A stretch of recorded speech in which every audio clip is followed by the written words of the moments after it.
வருஷம் ஒர்க் பண்ணியிருக்கேன். நிறைய அனுபவம் கிடைச்சிருக்கு. நான் எல்லா இடத்துல நான் மூணாவது ஸ்கூலு மற்ற எக்ஸாமோட கம்பேர் பண்ணும்போது மேம் வந்து எனக்கு நிறைய சொல்லி கொடுத்துருக்காங்க. அதனால தான் இப்போ அவங்க இல்லாத போது கூட நான் வந்து சிங்கிளாக இருந்து என்னால் வந்து ஒரு வருஷத்தில் முடிக்க முடிஞ்சிருக்கு. அதில் அப்படி நான் நிறைய நன்றி தெரிவிச்சிருக்கேன். ஏன்னா அவங்க ஈக்குவல் மற்றவங்க சொல்ல மாட்டாங்க. கேட்டாமல் ஈக்குவலாக இருப்பாங்க. நிறைய பேர் ஈக்குவலும் சொல்கிறேன். நம்ம வந்து எக்ஸாம் வந்து அசிஸ்டன்ட் வந்து கேட்கட்டுமே சொல்லுவாங்க. இல்லை நம்மளாம் சொல்ல நினைக்க மாட்டாங்க. ஆனால் அவங்க அப்படி கிடையாது. சரி வாப்பா உட்காருப்பா இது வந்துப்பா சொல்லுவாங்க. நான் செய்வேன் எல்லாமே.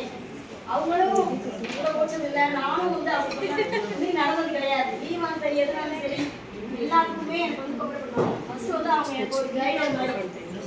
அப்புறம் பிலாசபர் ஃப்ரெண்டு எல்லாமே அவங்க இருந்திருக்காங்க. எனக்கு ரெண்டாவது நான் வந்து இப்படி ஒத்தையில் நடந்து போகும்போது முதல் என்ன ஏற்றி விடுவாங்க. ஃபர்ஸ்ட்டு செய்யாமே பார்க்க மாட்டாங்க. நம்ம ஏற்றும் போது போயிட்டு நினைக்க மாட்டாங்க.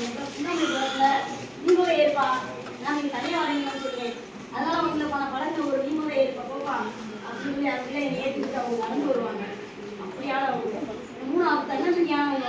என்ன விஷயத்தையும் ஈஸியாக டாக்டர் பண்ணுவாங்க. ஏதாவது ஒரு பயந்துக்கிட்டு தான் என்னமா இப்படி ஆகி போச்சு அப்படின்னு எதுக்கு பயப்படுற ஒன்றும் பிரச்சனை இல்லை.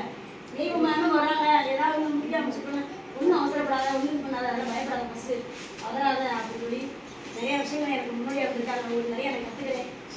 அவங்களோட ரிட்டையர்மெண்ட் லைஃபு நல்லபடியாகவும் பீஸ்ஃபுல்லாகவும் அமைதியாகவும் இருக்கிறதுக்கு கடவுளை பிரார்த்திக்கிறேன். நன்றி.